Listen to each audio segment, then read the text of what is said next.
네. 네. 안녕하세요. 오마이뉴스 김영순이라고 합니다. 오늘은 백남준 17번째 이야기, 백남준과 사이버네틱스에 대해서 같이 한번 생각해 보도록 하겠습니다. 요즘 많이 쓰는 이제 말 중에서 뭐 인공지능이나 디지털이나 또는 뭐 사이버 세상 이런 말들은 1960년대 중반에 시작한 이제 사이버네틱스 개념에서 나왔다고 할 수 있겠죠. 그래서 오늘은 그 사이버네틱스가 뭐고 또 그거를 창시한 노버트 위너가 누구인지 한번 같이 알아보는 시간을 가지도록 하겠습니다. 근데 사실 이 내용이 좀 어려운 내용이기 때문에 저도 정확하게는 잘 모르겠죠. 하여튼 같이 공부하는 그런 마음으로 한번 해보도록 하겠습니다. 그래서 백남준이 위너가 전자시대의 기술의 내부를 실질적으로 건설한 사람이다 이렇게 이제 평가를 했는데요. 보통 우리가 이제 사람을 호모 사피엔스라는 말 쓰지만 지금 정보 시대를 살아가는 우리들은 어떻게 보면 호모 사이버네티쿠스라고 해도 좋을 것 같습니다. 바로 그런 인간형을 최초로 제시한 사람이 바로 백남준이라고 할 수 있겠죠. 그래서 제가 자료는 이게 백남준 아트센터에서 지난번에 사이버네티스 주제를 가지고 국제 세미나를 했거든요. 그때 이제 자료집이 있어서 좀 제가 그걸 많이 참고해서 이번에 설명. 좀 어려운 거 있더라도 그냥 또 이걸 한꺼번에 다 공부가 되는 건 아니니까요. 그래서 이제 우리가 지금 이제 17강을 하고 있는데 조금 이제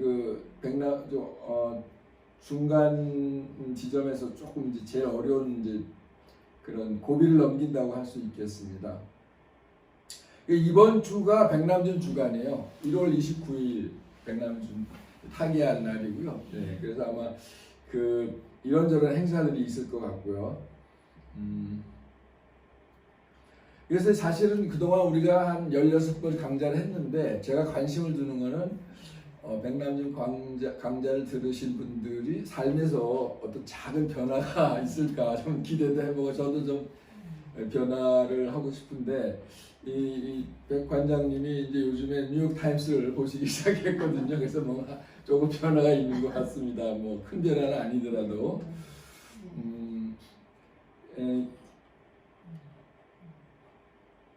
이게 사이버 아트, 뭐 위성 아트, 뭐 말이 좀 낯설은데 이게 뭐냐 하면은 결국은 우리가 지식과 정보를 확장하면은 사이버 공간에서 영토를 우리가 넓히는 거라고 할 수 있겠죠, 그죠? 그러니까 이게 눈에 보이지 않는 거죠. 백남준이 1986년 바이바이 키플링이라는 이제 위성 아트를 만들면서 거기에 이슬람 영토를 갖다가 포함을 시켰거든요. 그러니까 우리의 어떤 사고의 영역을 이제 좀 더 넓히고 이제 확장하는 이제 그런 개념이 들어갈 할 수 있겠습니다. 백남준은 이게 20살 말의 모습인데 여기 완전히 어떤 철학자의 모습이죠. 그래서 이 사이버네틱스의 세상을 미리 내다본 그런 모습을 좀 이렇게 상상할 수 있게 하는 그런 사진이죠. 이제 우리가 이 교육이라는 걸 한번 생각을 해보면 우리 이제 갤러리도 사실은 교육 프로그램을 진행하고 있잖아요. 근데 저는 5가지 단계로 보고 있거든요. 첫째는 이제 어떤 정보와 지식을 입력하는 단계가 있어요. 머리에다가 이제 정리해서 요약해. 두 번째는 이제 학생들이 배운 정보와 지식을 그걸 자기 나름대로 출력하는 또 단계가 있잖아요. 그러니까 일종의 표현의 단계고 퍼포먼스 하는 단계고.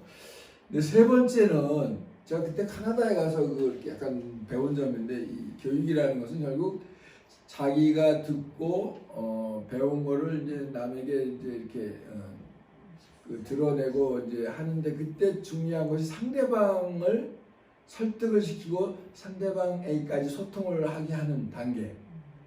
거기까지 이제 가야죠. 진짜로 이제 어떻게 보면 높은 단계의 이제 그 교육 과정이. 근데 그보다 또 두 가지가 더 있어요. 하나는 뭐냐면 나의 삶의 변화를 가져오는 단계.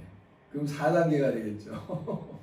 그리고 마지막 5단계로 가면은 그걸 전자화시키는 거, 사이버넷, 이 우주의 질서 속에 그걸 포함시킨다고 하죠. 거창한 이야기지만 어쨌든 우리나라 교육은 지금 현재 1단계에 그치고 있어요. 입력, 주입식으로 그냥 많은 정보와 지식 집어넣기만 하거든요.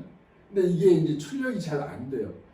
그리고 남을 감동시키거나 또는 깊은 그 교류나 또는 더 나아가서 삶의 충격과 함께 변화를 주고 이것을 우주의 공간으로 넓히는 이 정도가 돼야 진정한 교육이라고 할 수 있겠죠. 근데 어쨌든 간에 백남준에 대해서 중요한 것은 우리 동양의 사상이 그렇지만 이 어떤 무엇을 안다는 것보다는 알미라고 하는 것보다는 삶을 중시하는 철학이 아닌가. 백남준의 우리 이제 이 갤러리 백혜영 갤러리도 이제 일상을 예술로 하는 또 예술을 일상화시키는 이런 데 이제 관심이 많은데 바로 그런 것이 사실 가장 중요한 키포인트가 아닌가 싶어요. 그래서 우리가 그 전자정보 시대를 살면서 사이버네틱스가 뭔가를 한 번 정도는 생각해 볼 필요가 있다. 그리고 이제 앞으로 강좌를 잠깐 소개하면 다음 강좌는 이제 백남준과 돈 철학이 되겠습니다. 돈에 대한 문제. 이게 좀 이야기. 그 다음에는 이제 백남준의 그 어떤 예술에서 가장 좀 특이한 교란이라고 그러니까 어떤 그 뭐라 그럴까 고동사기라고 하는 이제 그런 측면도 있고요. 그다음에 20번째는 이제 제가 백남준을 이제 그 만나기 위해서 2015년에 뉴욕을 갔는데 어떻게 50년 만에 백남준을 만난 셈인데 그때 이야기를 조금 하면서 백남준의 미국 생활은 어땠는가 이런 걸 한번 이야기해 보도록 하겠습니다. 그래서 이제 오늘 사이버네틱스 하면 우리가 또 생각나는 게 사이보그라고 하죠. 그래서 이 사이보그가 우리나라에서 이불 작가가 이런 작품을 많이 했어요. 근데 이제 이걸 어떻게 설명하냐 하면 인간, 동물, 기계의 혼종이다. 그러니까 그 옛날에는 인간이 자연보다 우월하고 어떤 동물이나 기계보다 상위 개념이다. 이런 생각을 했는데 이제 20 사이버 네틱스 사이버 시대가 오니까 아니야 인간이나 기계나 동물이나 자연이나 이제 동급으로 봐야 된다. 그런 사유가 나오기 시작했거든요. 그래서 사이버가 이제 나오는데 그러면서 이게 어떤 시대 정신을 반영하는 게 아닌가 싶어요. 하여간 이번 주간은 백남준 주간인데 이게 제가 13주기 추모제 때 찍은 사진입니다. 그래서 아마 29일 날 다시 아마 이게 열리겠죠.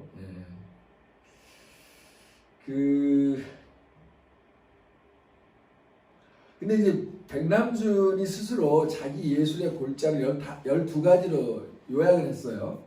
근데 거기에 이제 사이버네틱스가 들어가요. 그러니까 오늘 우리가 공부하는 좀 낯설은 단어긴 한데 사이버네틱스 첫째는 여러 번 이야기했어요. 근데 모든 예술이 다 카타르시스죠, 그죠? 어떻게 보면 자기를 정화시키고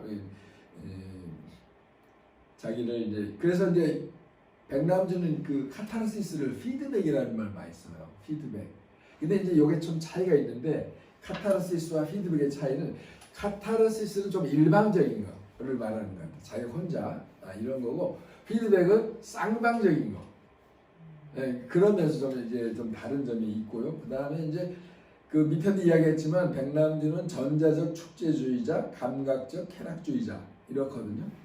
그러니까 21세기가 되면은 우리가 감각도 시각과 청각 이것만 볼 게 아니라 이제는 오감, 터치, 여러 가지 그 모든 감각을 이제 만족시키는 단계로 이제 가고 그 다음에 순간의 환희, 그 다음에 전인격, 총체적 개입 말이 좀 어렵죠. 개입이라는 거는 자기 인생에 자기가 결석을 하지 않고 출석을 하는 얘기. 어떻게 보면은 참여, 그죠? 참여와 소통의 세계. 그 다음에 이것도 어려운 말이네요. 전기자기의 진동 머리에서 그러니까 진짜 브레인 파워가 지배하는 시대가 되는 거죠. 그죠? 지금 앞으로는. 그리고 이제 이 요즘에는 작품에서요 온도를 가지고 작품하는 사람이 있어요. 그러니까 이제 그 감각 이렇게 온도 그러니까 작품에서 온기가 느껴지는 거 그런 작품도 있고요. 그런데 그런 것도 있고 그다음에 이제 시뮬레이션 많이 하죠. 전자와 생리학. 그래서 지금 요즘 보면요 서양에서 가장 인기 있는 과목이 그 심리학이에요. 현대인들이 물질적으로 풍요해지면서 사실 이 정신적으로 굉장히 좀 많이 스트레스를 받고 어려운데 그래서 자살률이 역으로 사실 많아졌잖아요. 우리가 어렸을 때 정말 절대 빈곤에 산 절대 6.25 전쟁 이후에 절대 빈곤 속에서는 전혀 자살이 없었거든요. 뭔가 내가 살아남아야 된다. 근데 요즘은 오히려 그런 걸 보면 좀 이제 그 격세지감도 느끼고. 그 다음에 이제 또 백남 중에 가장 중요한 게 이제 전자정보속도로 당연히 이제 그 인터넷을 말하겠죠. 그 다음에 여기서 이제 10번째로 사이버네틱스가 나와요. 사이버네틱스가 뭐냐? 뭐 이거 아직 정확하게 잘 모르겠는데 하여튼 우리가 그 인공지능이니 뭐 이 사이버 세상이 다 그런 어떤 전자세계에 살고 있죠. 그 다음에 이제 인공지능, 신진대사 이런 것도 생물학적인 이제 용어라 좀 낯설고 그 다음에 다매체, 다방형, 상응주의. 상응주의라는 게 상응이라는 게 서로 대답한다는 뜻이거든요. 두 가지가 산울림이 이렇게 일어나 우리가 사람 산에 가서 소리를 지르고 울림이 오잖아요. 그러니까 모든 게 이제 쉽게 말하면 이제 이 사이버네틱스는 결국은 쌍방적인 걸로 이제 말한다. 쉽게 말하면 이제 그렇게 볼 수 있어요. 그래서 백남준이 이제 이런 걸 자기 예술의 어떤 키워드로 삼았고요. 그러니까 우리가 지금 그 시대의 패러다임을 바꿔야 되는데 옛날과 다른 점이 있다면 수학적이고 뭐 과학적이고 생리학적인 거와 함께 문화적이고 역사적이고 인류학적이고 이거를 그냥 서로 융합해서 뒤섞어야지 되는 시대가 왔다. 뭐 그런 거를 말할 수 있겠죠.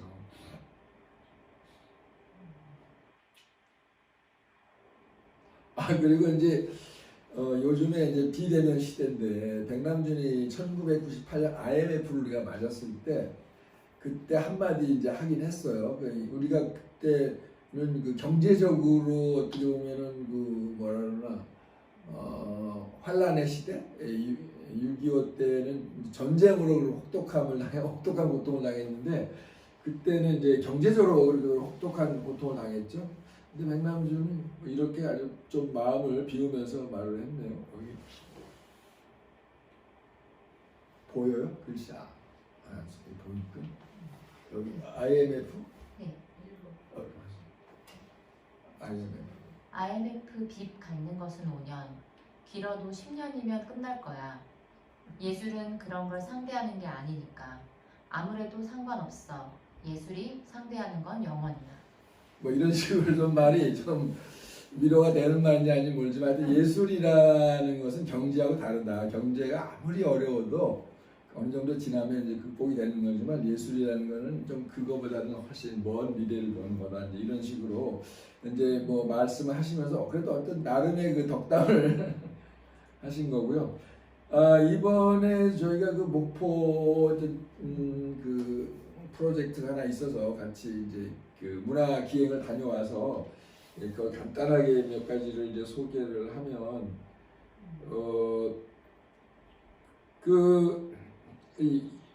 우리 여러 군데 몇 군데 다녔는데 그 중에 이제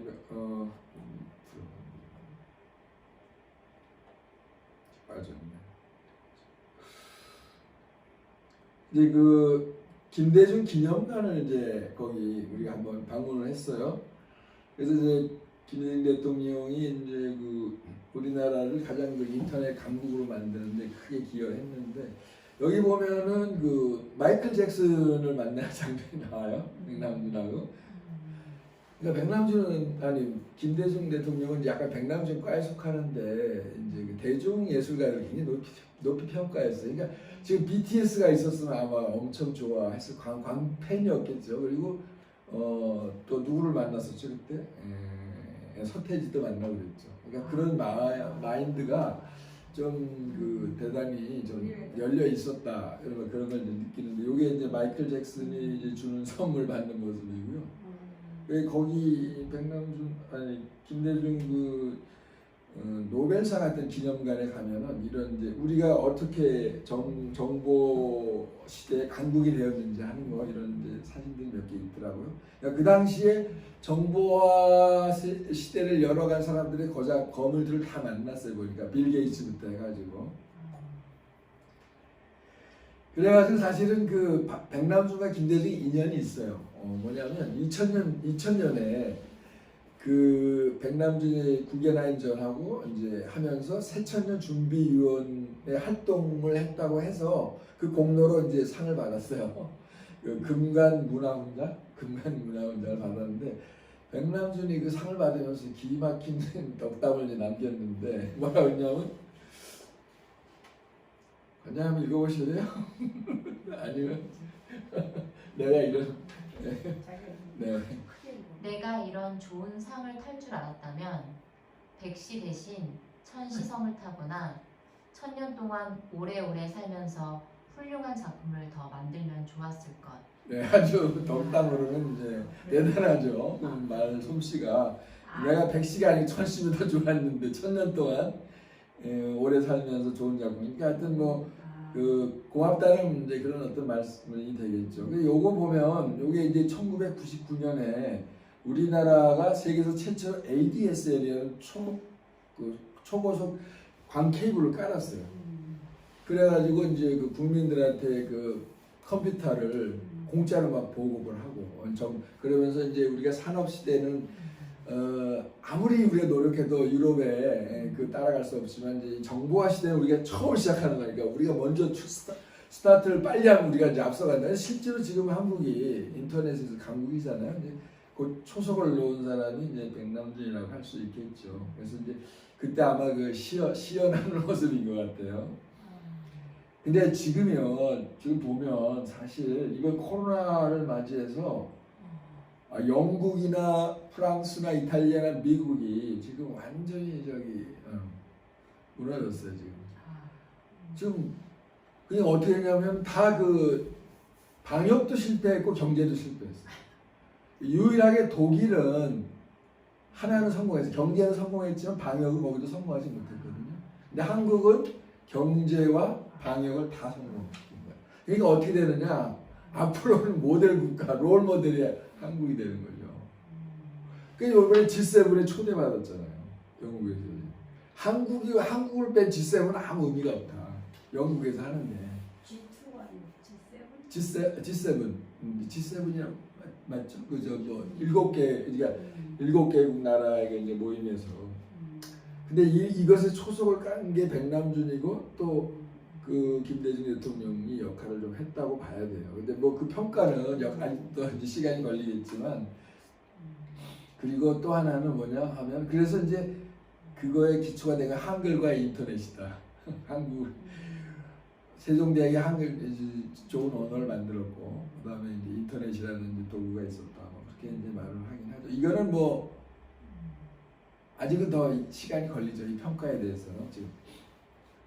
그래가지고 이제 경기신문에 보면 그 문재인 정부 경제가 일본 추월을 가속하고 있다. 그러니까 예를 들면 무디스 신용평가에서 한국이 1등급이고 일본은 3등급이란 말이에요. 이런 것만 봐도 지금 우리를 잘 모르는데 실제로 뭐 여기 길게 나와 있지만 여기 보면 엄청나게 대단한 이야기들이 많이 나와 있어요. 그때 다 빼고 그다음에 서울시가 세계 4대 스마트 도시에 뽑혔어요. 스마트 도시 4대 그런 것도 있고. 왜냐하면 이게 뭐 지하철 와이파이 뭐 풀이죠. 그다음에 화장실 뭐 문화가 뭐 야간에 누구든지 안전하게 다니죠. 그다음에 뭐 K 방역 해서 지금 한국이 대단한 이름을 날리고 있어요. 그게 바로 다 인터넷이고 백남준 덕분이고 또 그 김대중 정부에서 좋은 정책을 했다고 봐야 되겠죠. 근데 하여튼 그건 그렇고 이제 다음 주에 저희가 이제 돈 철학에 대해서 한번 이야기를 해보려고 하는데 좀 이 내용이 조금 일방적인, 그러니까 보편적이진 않고 제 이제 의견이 좀 들어갔으니까 그 양해를 해주시길 바라는데, 백남주인 1984 굿모닝 미스터 오웰 위성 아트를 할 때 이건 개인이 할 수 있는 게 아니고 국가가 그랜드 프로젝트를 해도 될까 말까. 근데 이 개인이 이제 이걸 시도를 했는데 이제 한 40만 달러가 들어갔다고 해요. 그래서 이제 록펠러 재단에서도 이제 문화 지원금을 기금을 받고 뭐 이랬는데도, 그다음에 이제 여러 나라에서 뭐 방송국 또 개인 소장자 뭐 지원이 있었지만 결국은 이제 17만 달러를 빚을 지고 했지만 돈을 잘 쓴 거예요. 빚을 졌지만. 왜냐하면 전 세계가 인터넷을 통해서 아주 싸게 빠르게 쉽게 이 정보를 접할 수 있는데 거기 기여했으니까. 그죠? 어떻게 보면 이게 지금 제가 관장님 제안 웃는 모습입니다. 이게 비행기 타고 가면서 이 빚을 어떻게 갚나 이렇게 하는 빚을. 백남준이 여관에서 이렇게 심각한 표정 쓰는 사람 아닌데 이거만 뭐 너무 재밌어요. 야, 이 표정이 이걸 어떻게. 그래가지고 그때도 자기 친구들 몇 개씩 다 만들어 와 빨리 만들어가지고 팔아가지고 뭐 기금 마련하고 뭐 아주 뭐 대단한 퍼포먼스를 했는데, 근데 백남준은 사실은 이 인터넷을 만들면서 위성 아트가 인터넷에 모치가 되는데 제일 중요시하는 게 가장 싸게거든요. 가장 싸게. 돈이 안 들어야 된다. 인터넷만. 두 번째는 가장 빠르게, 세 번째 가장 쉽게 누구나 할 수 있다. 왜 그랬을까요? 왜 그런 중요한 뭐랄까 개념을 가지고 있는. 가난한 사람이나 없는 사람도 정보 소외자가 되면 안 된다. 돈이 없어가지고 인터넷 돈을 못 따면 이건 해봐야 소용없다 이런 개념이니까 문화민주주의자로서 이제 그런 생각을 했던 거죠. 그러니까 그런 면에서는 자기가 빚을 져긴 했지만 정말 돈을 잘 쓴 거거든요. 이게 진짜 돈을 잘 쓴 거예요. 두 번째는 1993년에 그 당시 2억이라는 돈을 기부를 했어요. 백남 돈도 없는 사람이 요즘으로 치면 3, 4억이 되는데 돈을 써야 할 때 썼어. 백남준이 어떻게 썼냐? 1993년에 이제 백남준이 이제 1992년에 서울에 왔어요. 60 돼가지고. 근데 전 세계를 돌아다니면서 보니까 한국의 미술 수준이 아직도 그냥 너무 낮은 거야. 자기가 볼 때는. 쉽게 말하면 동네 미술 수준이야. 겨우 이제 새 그림 뭐 그다음에 뭐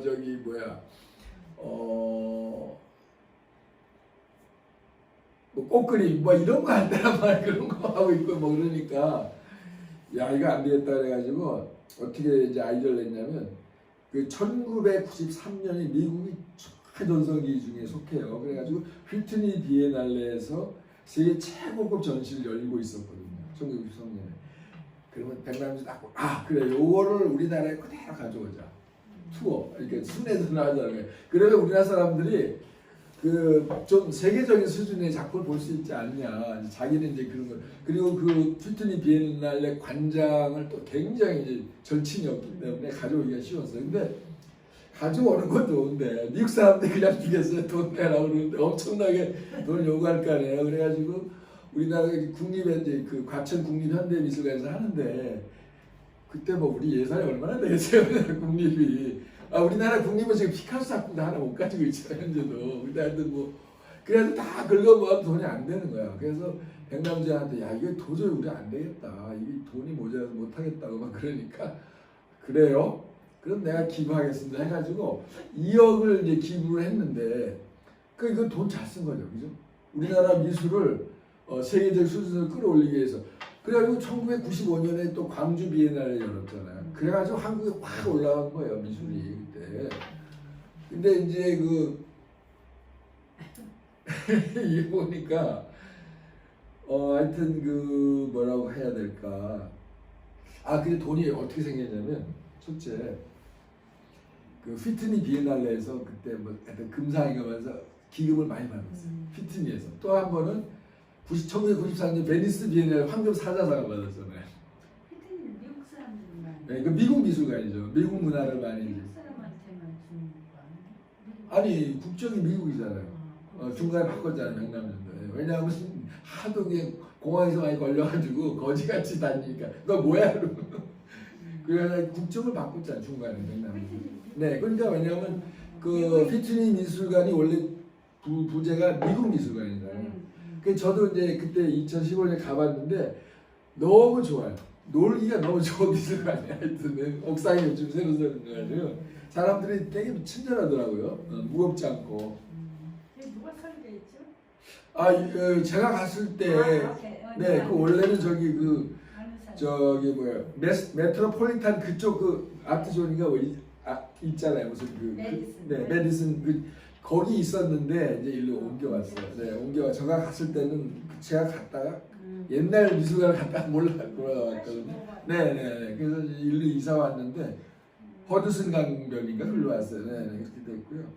그래서 두 군데에서 돈이 있었다. 받은 돈. 휘트니에서 한 번 받고 또 베니스에서 그러니까 돈이 좀 있었던 뭐 백남지 무슨 돈이 있겠어요 그 사람이. 그래가지고 다 털어놓는다. 대한민국 미술을 세계적인 수준을 끌어올리기 위해서는 내가 돈을 내겠다. 이렇게 되면 돈 잘 쓴 거죠. 그죠? 굉장히 잘 쓴. 내가 볼 땐 그래요. 네, 뭐 하여튼 자기가 어떻게 됐든 간에 돈 잘 썼고 그 다음에 이제 제가 이제 프랑스의 라이프 스타일 이렇게 배우다 보니까 이제 프랑스 사람들의 사바르 비브르라는 게 있어요. 살 줄 아는 기술. 그러니까 인생을 돈을 멋지게 쓰는 기술 뭐 그런 게 있어요. 그런 이제 기술이 있는데 이제 뭐 여러 가지가 있겠죠. 적은 돈으로 뭐 이제 그 나름 이제 저 같은 경우는 좀 개인적으로는 이거 어떻게 내가 이거 살아야 되라고 이제 궁리를 많이 했는데 내가 가만히 생각해 나는 돈 버는 건 재주가 없거든요. 그럼 돈이 없이 이 자본주의 어떻게 사느냐 그래가지고 고민하다가 나온 게 야 이거 그러면 저비용으로 고행복을 사는 방법 없냐 이제 생각을 한 거예요. 그러니까 소비를 좀 줄이는 방식으로 해서 수입이 적어도 행복하게 살아보자 이제 이렇게 했고 그게 원래 찾아보니까 우리만의 안빈낙도 이제 그러니까 이제 빈이라는 건 가난하다는 소리잖아요, 그죠? 그러니까 이제 뭐 돈 없이 이렇지만 이제 낙도 도를 즐기는 거니까 고행복이죠. 영어로 하면 뭐가 될까요? 영어로 하면 low price high happiness. 돈은 적게 들되 근데 그 중에 미술하고 관계를 맺는 게 이 방법 중에 하나일 수도 있어요. 미술이 그나마 돈이 꼭 없어도 또 다른 또 즐겁게 살 수 있는 길이 열리잖아요. 그러니까 나는 이제 그거를 이제 내가 돈을 별로 못 버니까 예, 그렇게 이제 아니 어떻게 하겠어요. 돈이 없는데 근데 이왕 살 거면 그래도 행복하게 살아야 되는데 이제 그런 방법 생각한 거고. 그래서 이게 근데 이제 또 이게 있어요. 역으로 고도로 이제 자본주의가 발전하면요 다들 너무 잘 사는 거예요. 근데 잘 사는 풍요 속의 빈곤이라는 것도 있어요.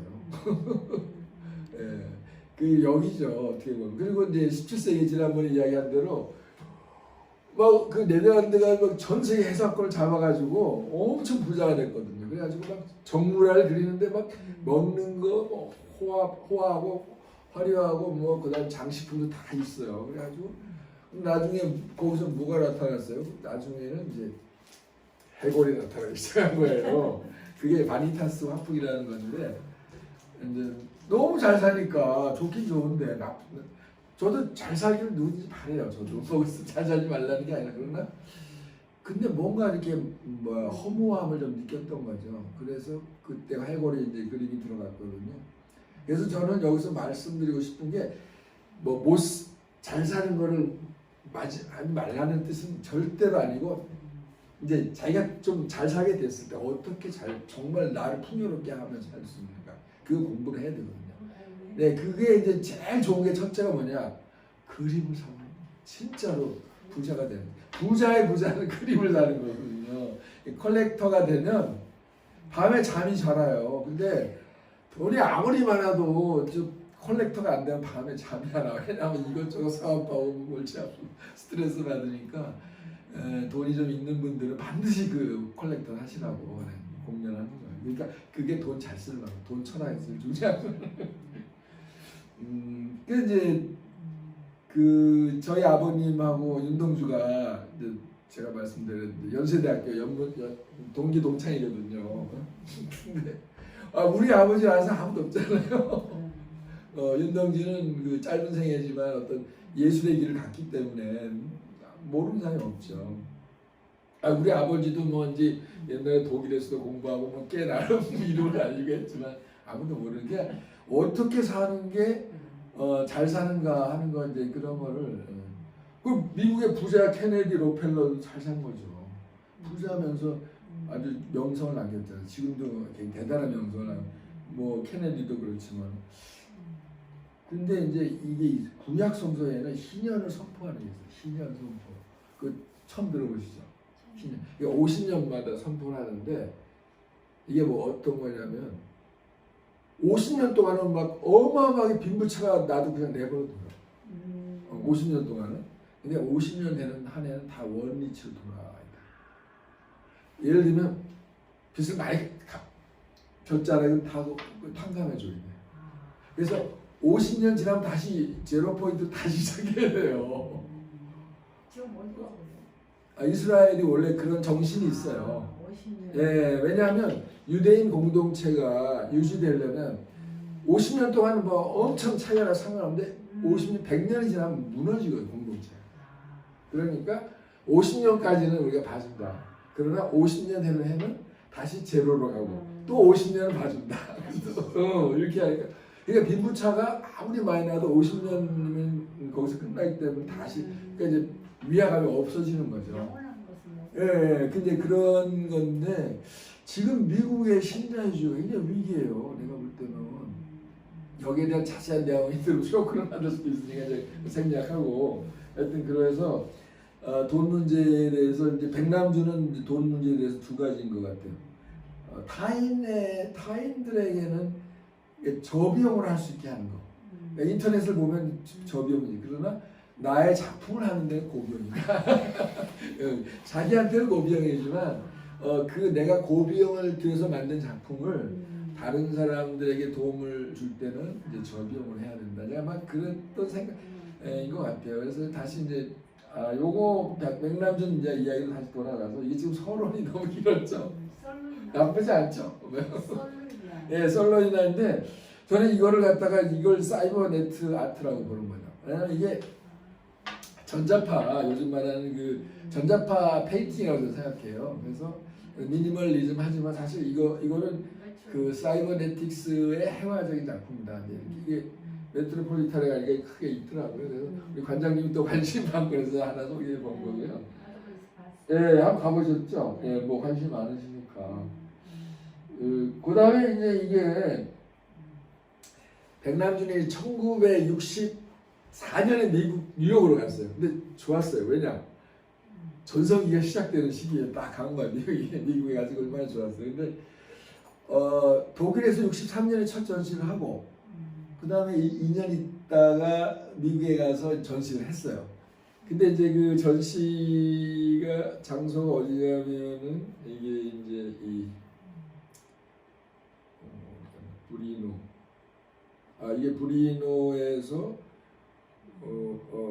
전자 이게 안 나왔네. 예, 브리노에서 전시를 했는데 그 갤러리 그 대표가 이탈리아 사람이고 그리고 이제 그 분점 아르헨티나와 브라질에 또 작품관이 있고 뭐 그랬어. 근데 사실 백남준이 이제 제목이 뭐냐면 전자 아트전이거든요. 제목이 전자. 근데 그 당시에 그런 전시를 누가 열어주겠어요. 근데 이 관장이 그래도 이제 아주 관대하게 이제 그 백남준 이제 그 전시를 열어줬고 10년 후에 TV 부츠가 나오면서 대박을 터뜨려서 그 갤러리가 살아났거든요. 근데 한 10년간은 무명을 하는데 그 첫 번째 전시에 이렇게 도록에 이런 공식이 나와 있어요. 이게 이제 그 전자아트 이게 너무 어렵잖아요, 그죠? 뭐 이게 굉장히 뭐 이렇게 돼 있고, 네 공식으로 돼 있는데 이게 저는 이걸 이제 몰라요. 제가 정확히 잘 모르겠고 여기서 중요한 거는 뭐냐면 사이버네틱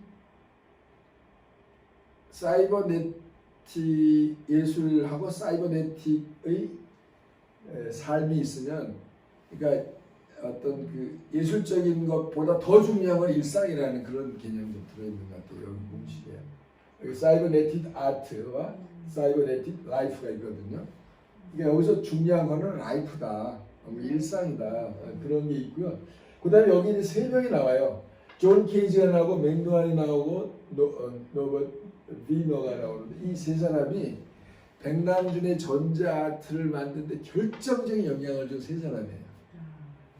그러니까 여기서 보면 빼기도 나오고 나누기도 나오고 뭐 이렇게 나오니까 이 세 사람을 더했다 뺐다 곱했다 막 이렇게 하면서 이제 거기서 이제 이 사이버 에틱이라는 나오는데 이 사람이 이제 이 사람 비너가 천재예요. 18살에 하버드 대학에서 철학 박사를 받았으니까 거기다 수학자란 말이에요.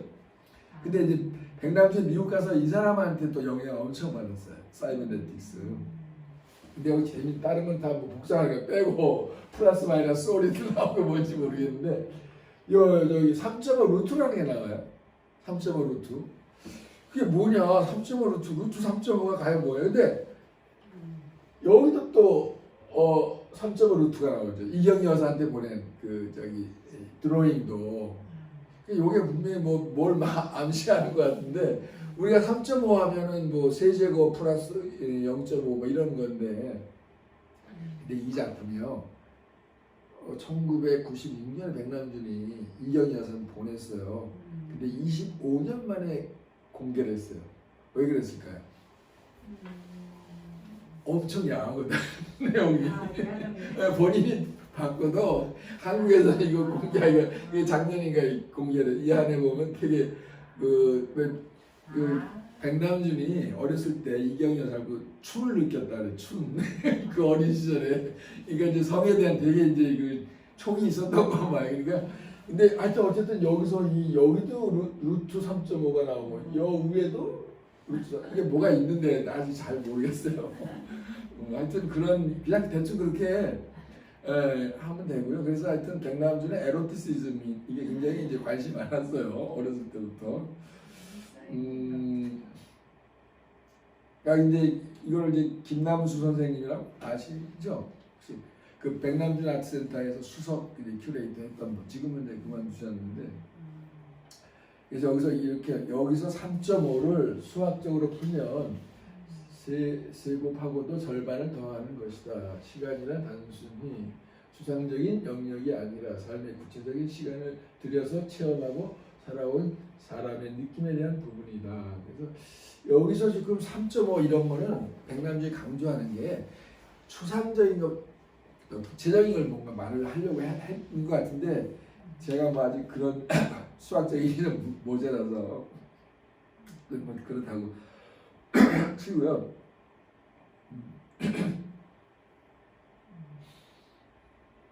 요거는 이제 백남준하고 김원 선생 건축가 원래 내일 만나기로 했었거든요. 김원 선생. 그리고 이경희 선생도 오신대요. 뷔페에서 식사한다고 그래요. 일단 취소됐어요. 요즘 코로나 때문에. 아마 이경희 선생님이 무슨 책을 가지고 오시기로 했는데 이거 이 책인지 뭔지 아주 줄건 이제 백남준 관련자 이동식 선생이라고 있어요. 그 옛날에 몇 분이 만나기로 했는데 내일. 근데 나중에 알고 보니까 이 김원 건축가가 저희 매형이 경기고등학교라는데 동기 동창이더라고요. 그래서 내가 이 김원 선생한테 우리 매형 이름을 딱 했더니 깜짝 놀래가지고 근데 하여튼 그런데 하여튼 두 분이서 이게 이제 1988년에 그 다다익선 할 때인데 그때 이제 한 이야기래요. 근데 백남준이 이게 다다익선 이게 제대로 작동할까 하고 걱정 많이 하니까 백남준이 이 김원 선생한테 뭐라고 했냐면 이게 인생은 길고 예술은 짧어. 걱정하지 마. 안 나오면 어때? 이러는 거예요. 그러니까 좀 놀랬겠죠. 이게 아무 거기에 대해서 걱정을 안 되면 안 되는 거지 이런 식으로. 근데 이게 사실은 굉장히 좀 대단한 말이긴 하죠. 그죠? 우리 보통 이거 자기 예술이 꼭 굳이 1000년 만년 안 가도 돼. 그러니까 뭐냐면 이게 작품 고장 날 수가 있죠. 요즘 고장 나서 말이 많잖아요. 다다익선이. 그게 중요한 게 아니야. 그 속에 내가 생각한 아이디어가 중요하다. 너희들이 그 독창의 아이디어를 활용해서 인류에게 좋은 일을 하면 그러면 됐지. 이 작품이 잘 돌아가고 안 돌아가고 나 관심 없어. 그 소리거든요. 난 대단한 사람이에요. 그냥 그렇게 생각하는 방식이. 여기 보면은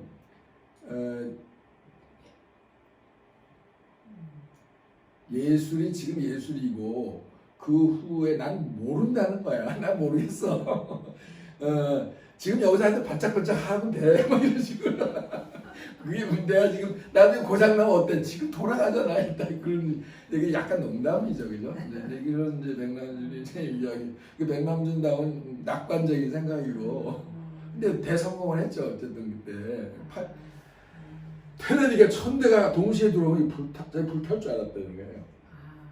예를 들면 집에서 텔레비 한 대를 켜도 부담이 되는데 그 당시에 1000대를 동시에 켠다? 1000세대. 1004대죠. 원래 이제 뭐죠? 개천절 10월 4일이니까.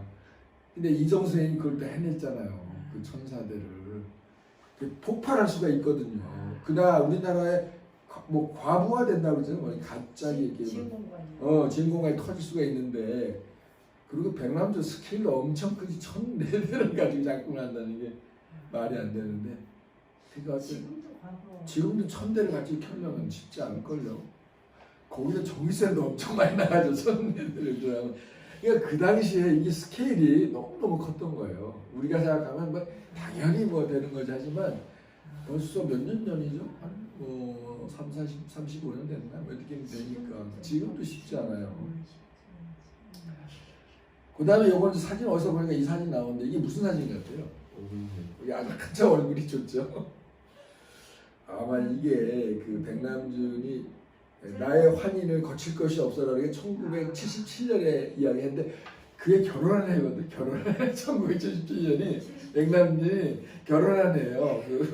결혼하고 싶어서 한 게 아니라 시댁구가 의료보험이 없어가지고 수술해야 되는 돈이 없어가지고 자기 의료보험을 했는데 요게 1978년 독일에서 교수 취임하는 날 시우니까 아마 교수 취임 뒤에 보세요. 쭉 앉아 있잖아요. 보니까 이게 지금 düsseldorf 미술대학교 이제 취임 얼굴이 환하죠. 이때 이전까지 완전 거지 생활을 했는데 그래도 이제부터는 직장 생활을 하게 되니까 좀 마음이 안정한 또 마침 1년 전에 또 결혼했잖아요.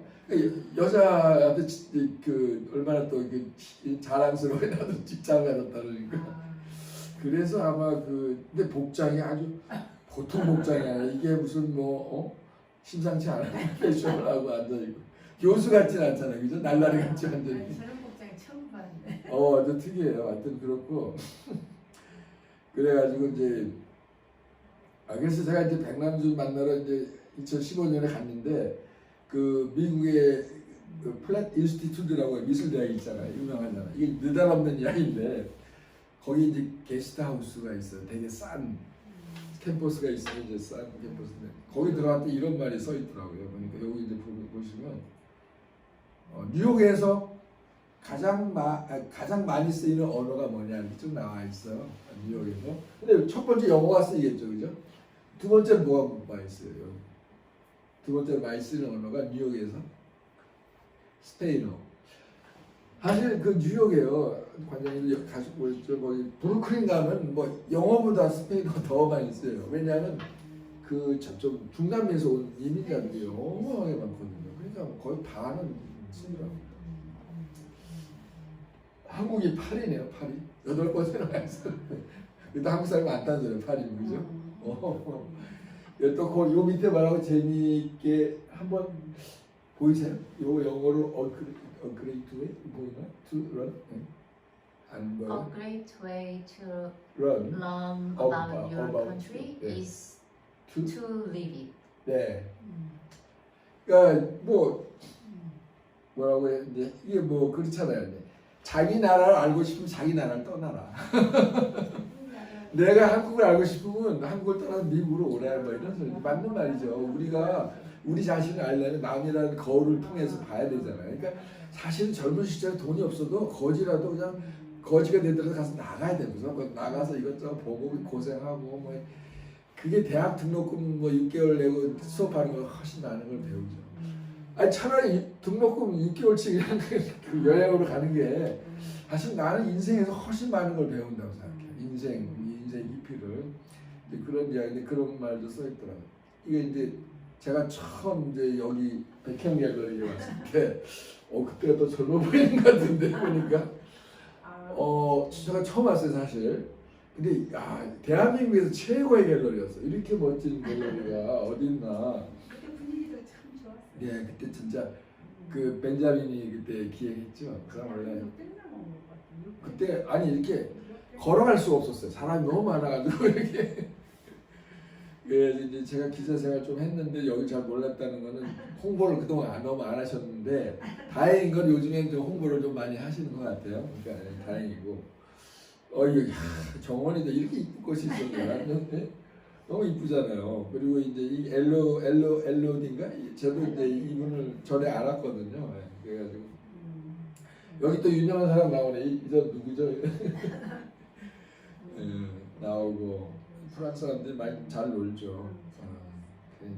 아까 여기 저기 그 뭐야 인천시의 목포 이야기 5군데 갔죠 우리가. 이제 그 노족봉 예술공원, 상호 기념관, 오거리 문화센터, 김대중 노벨 평화상 기념관, 아트센터, 신선미술관. 근데 이제 이걸 딱 배를 보니까 진짜 한국에 왔구나. 진짜 너무 반갑더라고요. 제가 어려서 이제 마산에서 살았으니까 이제 그래서 고향. 그래가지고 이제 여기 어디를 갔냐면은 성호 기념관 맞죠?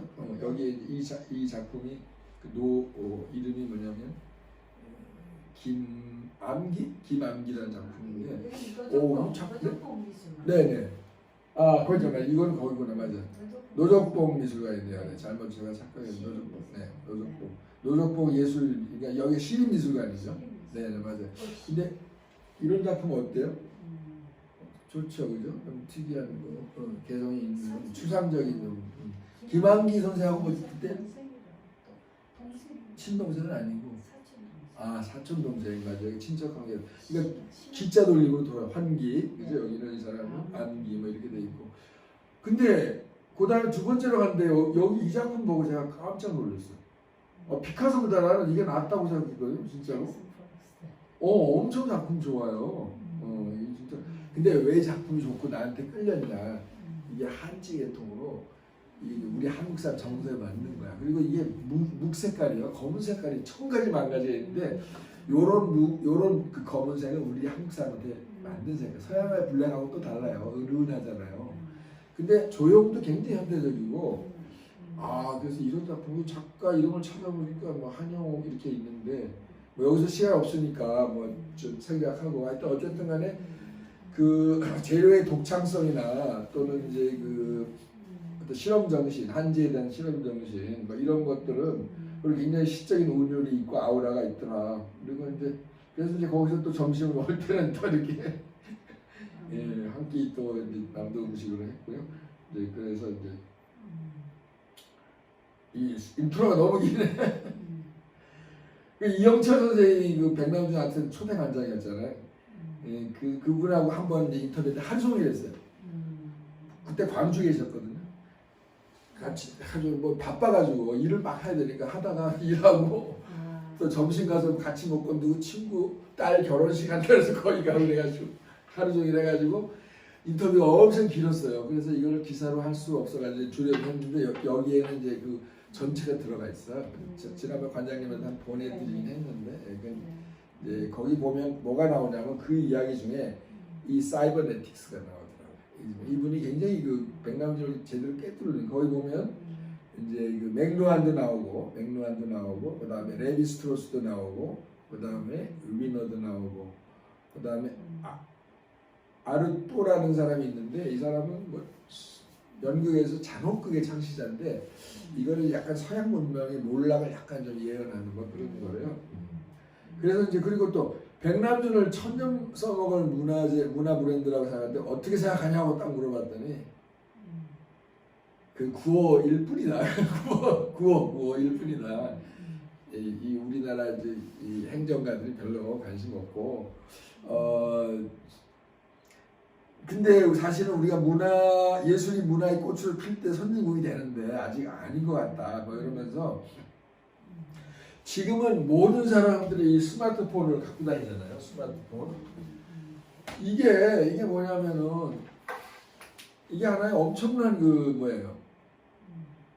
그 첨단의 이게 기재잖아요. 이 안에 옛날 CIA보다 더 많은 정보를 가지고 있는데, 그러니까 1인 미디어 시대, 1인 기업 시대. 지금 뭐 우리 그런 젊은 분들이 많이 이제 시도하잖아요. 이런 시대에, 그러니까 모든 국민이 지식 근로자가 되는 시대, 정보 노동자가 되는 시대에 정부가 백남준을 써먹지 못하는 거잖아요. 좀 써먹어라. 왜 이렇게 안 써먹냐, 뭐 이런 이야기를 한번 했어요. 그래서 그래야 우리가 두뇌 강국이 되고 문화 강국이 된다. 백남준을 잘 활용하라, 뭐 그런 말을 한번 한 적이 있어요. 그다음에 인트로 거의 다 왔는데 그 유라시아 이야기를 제가 여러 번 했잖아요. 지금 유럽과 미국이 점점 이렇게 좀 뭔가 좀 기운이 무너지는 기분이 들거든요. 그럼 이제 우리는 어떻게 해야 되느냐? 우리는 앞으로 이제 유라시아를 좀 많이 가야 돼요. 유라시아 쪽으로. 그래서 우리나라가 그 유라시아 뭐 저쪽에 여러 북만주 저쪽도 가고 중국 조선족도 있고 뭐 러시아의 그 고려인도 있고 그런데 참 이 대단한 게요. 지금 우리나라 그 일제 시대에 독립운동하기 위해서 피해서 끌려간 사람도 있고 강제로 뭐 징용 사할린으로 징용한 사람 있는데 이 사람들이 한국에서 머리가 너무 좋아가지고 거기 가서 다 이게 위에서 자라는 게 한국 사람들이에요.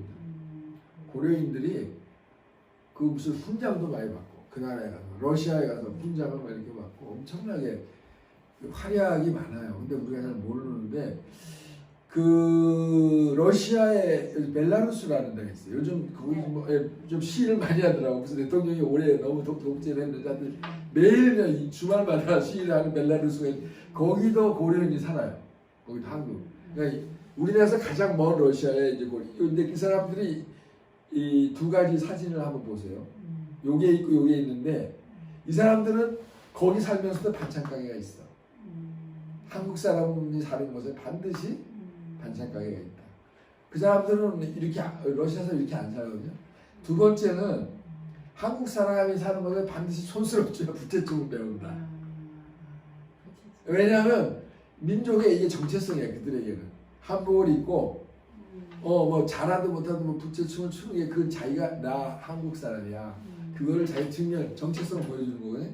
그러니까 이 러시아에 사는 고려인들 이 사람들의 두 가지 특징이 바로 김치를 해먹고 반찬 가게를 하고 또 이렇게 그 부채춤을 춘다는 거예요. 그러니까 한국 사람은 어디다 갔다가도 다 먹고 살고 머리가 좋아서 다 대학을 다 웬만하면 다 졸업한다.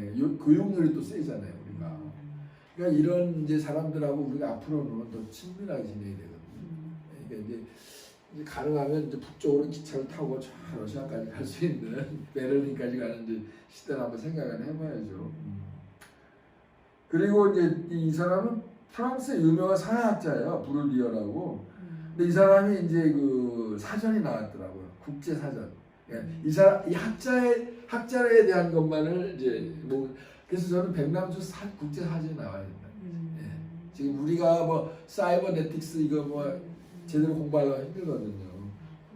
예, 이게 뭐냐 이제 백남준 국제사전 아니면 뭐 백남준 미니사전이든 백남준에 대한 거를 사전으로 만들어서 이렇게 요약 이제 뭐 백남준이 생각하는 뭐 인터넷이니 인터넷 뭐 정보사회 뭐 이런 게 있을 거 아니에요. 근데 사실은 연구소가 하나 생기면 이런 사전을 만들면 되거든요.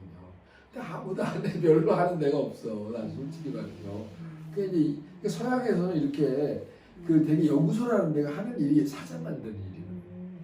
그러니까 이제 저기 그 뭐죠? 팔만대장경 만들듯이 연구소가 사전을 만들면 그게 아카이브가 되는 거거든요. 그러면서 그걸 기반으로 해서 연구를 한단 말이에요. 근데 우리나라는 백남준 연구가 전혀 지금 안 돼 있는 거고. 그리고 왜냐하면 그게 저기 우리 21세기의 젊은 친구들에게 신세대들에게 창의적 사고를 열어주는데 굉장히 많은 그 자료가 되건 교육 자료가 된단 말이에요. 근데 관심이 없고. 우리 유일하게 백혜영에 대해서만 대단한 지금 일을 하고 계시는 그리고 이제 이 인트로가 너무 힘들다. 큰일 났네. 네, 이거 이제 좀 줄일게요. 좀 여기까지만 하고. 근데 이제 그 다음에 이것도 여러 번 이야기했는데 백남준이 그 프랑스 혁명 200주년에 작품 의뢰를 받았어요. 돈 엄청 많이 받았어요. 이거 이제 판화로 했는 거 하지만 그래서 혁명을 하는데 폭력이 정당한가 이렇게 써놨어요. 왜냐 프랑스 혁명할 때 폭력을 많이 썼잖아요. 근데 그러면서 한 방 매긴 거야. 니네들 뭐 폭력은 좋은데 아니 저기 혁명은 좋은데 꼭 폭력 써야 되냐. 근데 우리는 촛불에서 폭력 안 쓰고도 좀 뭔가 됐잖아요. 그게 대단한 거죠 한국이. 근데 어쨌든 그걸 했고 그다음에 이제 요 뒤에 보면은요. 요 작품 뒤에 요게 이제 작품이 뭐냐면은 이거는 로비스피에르고 요거는 뭐더라? 요거는 하여튼 그 마라라는 사람이 있는데 요 뒤에 우리나라 정치가 이름이 쫙 써 있어요. 이승만, 김구, 여운형, 박헌영, 조만식 백남준이 정치에 관심이 어마어마하게 많은 사람이에요. 요 뒤에 조그맣게 써놨어요. 근데 사실 백남준 정치가야 되고 싶었는데 자기 감옥에 갈 것 뭐 100% 갈 것 하니까 예술가를 한다고 도망을 갔는데 어쨌든 한국의 정치 상황을 다 깨뜨리고 있었던 거예요. 그러니까 그 프랑스의 혁명가들과 한국의 너절한 그 정치가들을 섞어가지고 비교하면서 한국 정치가 좀 저속하다 뭐 하여튼 좀 그 비꼰 거예요. 거기까지 하고 이제 그 원래 리뷰는 지난번에 백남준 어록을 우리가 했거든요. 예, 그거는 그럼 생략을 할까요? 이거 하고 이제 본문으로 들어 잠깐 쉬었다가 아니면 이 어록을 지난번에 한 걸 다시 이제 하는 건데 잠깐 쉬어요? 5분? 네. 어떡하 그죠? 쉬다가 이제 한 2분은 하여튼 좀 빨리 끝낼게요. 네. 그렇게 하죠.